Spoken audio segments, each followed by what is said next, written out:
Sababa waldhabdee siyaasaatiin waggoottan afran sadan dura akka biyya keenyaattis ta'e akka naannoo Oromiyaatti rakkoolee garaagaraa mudachaa turaniiru. Kun hunduu garaagarummaa jiru mariin furuun utuu danda'amu gaagaamni hedduunis mudataniiru. Mari'atanii walii galanii alaa galan akkuma jedhamu naannoo Oromiyaattis rakkoolee nageenyaa mudatan furuudhaaf qaamolee hidhatanii bosona jiranii fi mootummaan nagaa buusuuf marii nageenyaarra jiru. Kan akka nagaa jiraachuu nagaa namaaf kennuu fi gammachuu namaa kennu hin jiru. Akka biyyaattis ta'e akka Oromiyaatti mariin araaraa kunis abdii guddaa uumuu hayyoonni FBC'n dubbisees ni akeeku.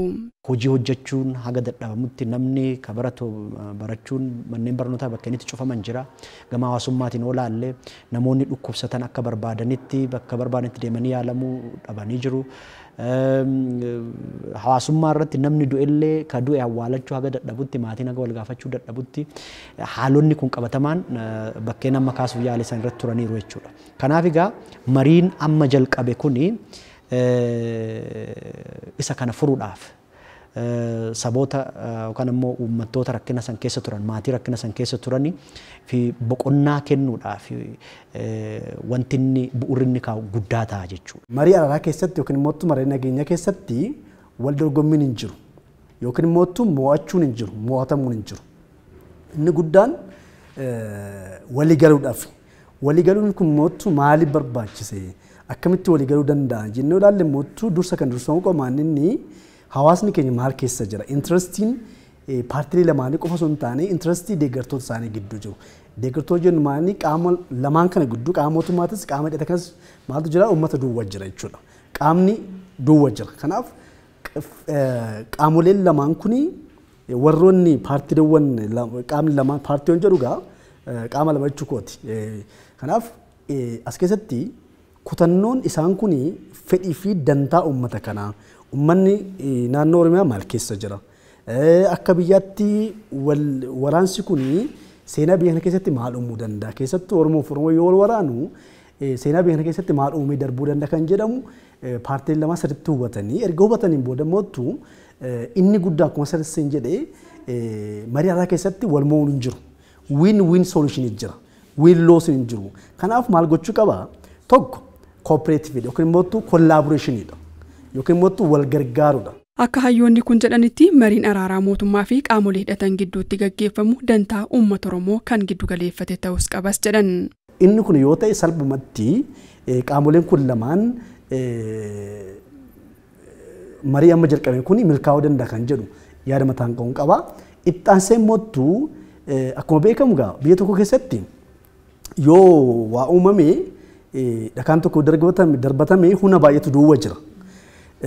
Humni baay'een kun immoo duwwaa jiraachuun immoo maaluma qaamoleen kun lamaanii fedhii biraatiin akka hajaakki ta'u godha jechuudha. Kanaaf isa kana cinaatti dhiisuudhaan inni dursa garuu mariin kunii fi yookiin immoo walfalmiin mariin nageenyaa kun godhamu kan qabu fedhii fi dantaa uummata Oromoo giddu galeeffachuu qaba. Milkaa'ina marii araaraa kanaa fi abdii nageenyaa biyyaa milkeessuu fi marichi hunda hammataa ta'us hayyoota kana bira yaadni ka'eera. Hammachisa bakka ta'etti mootu qaamota hundaaf maaltu gochuu qaba waamicha gochuu qaba. Maaliif biyyoonni baay'ee fakkeenyaaf inclusive national dialogue jalqabanii biyyoonni feeli ta'an jiru yookiin mootu biyyoonni milkoofne jiru. Biyyoonni kun maaliif milkoofne deebisee mootu biyyoonni milkaa maaliif milkaan jennee ilaalle hammatummaa waan hin qabaanne warri milkoofne warri milkaan mootu hammatummaa waan qabaniif kanaafuu dirqama mootummaan akka mootummaatti dhuguma eega kana araara kana itti amanee erga inclusive national dialogue kun milkaa'uu qaba nageenyi biyya kanaa garaa kana filamuu qaba jedhee erga amanee wanti gochuu qabu maaninni qaamota hundi as keessatti kan hidhates kan hidhannes akkamitti as keessa dhufuu qaban yookiin mootu gama waraanatiin kan qabsaa ture suni haasofni waraanaa suni akkamitti haasawaa siyaasatti seenuu dandeenya kan jedhu haala mijeessuu qaba kun dirqama mootummaa waan ta'eef jechuudha waamicha kan godheef kanaafuu waamicha gochuun isaa maaninni mariin biyyoolessaa kun akka milkaa'uudhaaf. Yoo first best option succeeding goone waan lammataa maal irratti walii galla atis kana dhiisi anis kanan dhiisa kana irratti walii galla jedhanii middle groundii barbaadanii walii galuudhaaf of qopheessu commitmentii akkasii fudhachuun isaan irraa akkaan eegama jechuudha. Inni kabira qaamni araarsuudhaaf deemu kun fedhii ofiisaa akka infuse goone qaamni lamaanuu waan kana check gochuu danda'utu irra jiraata.